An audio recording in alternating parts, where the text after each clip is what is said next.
Hi friends, welcome back to our channel. இன்றைக்கி இந்த வீடியோவில் அகத்திக்கீரை புளிக்குழம்பு எப்படி பண்ணுறதுன்னு பார்க்கலாம். இதில் நான் இன்றைக்கி 8 பேர் சாப்பிட்ற அளவுக்கான அளவுகள் எடுத்து வச்சுருக்கேன். இதே 4 பேருக்கு நீங்கள் செய்ய போகிறீங்க அப்படின்னா இந்த அளவுகளை பாதியாக குறைச்சிக்கோங்க. இந்த அகத்திக்கீரையில் நிறைய ஹெல்த் பெனிஃபிட்ஸ் இருக்குது. தொண்டைப்புண், வயிற்றுப்புண், சுருக்கமாக சொல்லணும்னா அகத்திக்கீரை ரொம்ப நல்லது.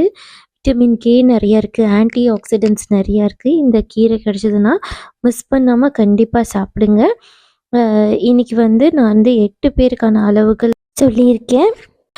இப்போ 4 பேருக்கு செய்கிறீங்க அப்படின்னா ஒரு 20 சின்ன வெங்காயம், 5-6 பல் பூண்டு, ஒரு 2 தக்காளி மட்டும் வதக்கி தனியாக எடுத்து வச்சுக்கணும். நல்லா ஆற வச்சுட்டு ஒரு மூடி தேங்காய் சேர்த்து நல்லா அரைச்சி வச்சுக்கோங்க பேஸ்ட்டாக. இன்றைக்கி செஞ்சிட்ருக்கிறது ஒரு 200 கிராம் சின்ன வெங்காயம், ஒரு பூண்டு முழுசாக உரித்து சேர்த்துருக்காங்க. அதோட 4 தக்காளியை சேர்த்து நல்லா வதக்கி எடுத்துருக்காங்க. இது எல்லாமே நல்லா வதக்கி எடுத்து ஆற வச்சு ஒரு மூடி தேங்காயோட சேர்த்து அரைச்சி வச்சுக்கணும் பேஸ்ட்டாக. வதக்கின பொருள் எல்லாம் தனியாக எடுத்து வச்சுட்டு அதே கடாயில் ஏற்கனவே அரிசி களைஞ்ச தண்ணியை, அதாவது ஃபஸ்ட்டு களைஞ்ச தண்ணியை கீழே ஊற்றிட்டு 2வது அரிசி அலசின தண்ணியை கடாயில் போட்டு அதில் கீரையை சேர்த்து நல்லா வேக வச்சுக்கணும். கீரையை வேக வைக்கும் போது அதில் தேவையான அளவு உப்பு மற்றும் மஞ்சத்தூள் சேர்த்துக்கலாம். இந்த கீரையை இப்போ 15லேருந்து 20 நிமிஷம் ஓப்பன்லேயே வச்சு நல்லா வேக வைக்கணும், ஃபுல் ஃப்ளேமில் வச்சு. கீரை நல்லா வெந்து வந்ததுக்கப்புறமா இதோட 1 டீஸ்பூன் மிளகாய்த்தூள், 2 டீஸ்பூன் தனியாத்தூள் சேர்த்துக்கலாம். ஏற்கனவே அரைச்சி வச்ச வெங்காயம், தக்காளி, தேங்காய் பேஸ்ட்டை இப்போ சேர்த்திக்கலாம். இதோட தேவையான அளவுக்கு தண்ணி சேர்த்து அட்ஜஸ்ட் பண்ணிக்கலாம்.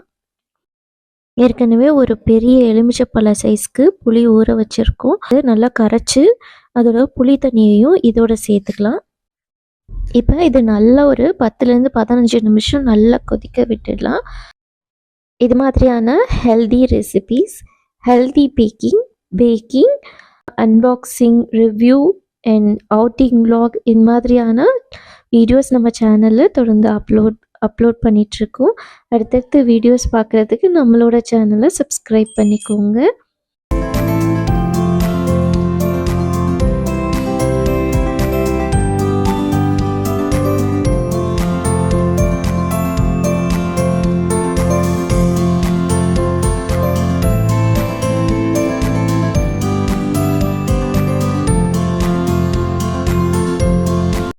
குழம்பு நல்லா இந்த அளவுக்கு கொதிச்சதுக்கப்புறமா இதுக்கு ஒரு தாளிப்பு கொடுத்துடலாம். இதுக்கு ஒரு கடாயில் கொஞ்சமாக எண்ணெய் ஊற்றி கடுகு, சீரகம், பெருங்காயம் செய்து தாளித்து கொட்டிடலாம். அவ்வளோதான். சூப்பராக சுட சுட சாதத்தோட இதோட தொட்டுக்கிறதுக்கு அப்பளம் இருந்தாலே போதும்.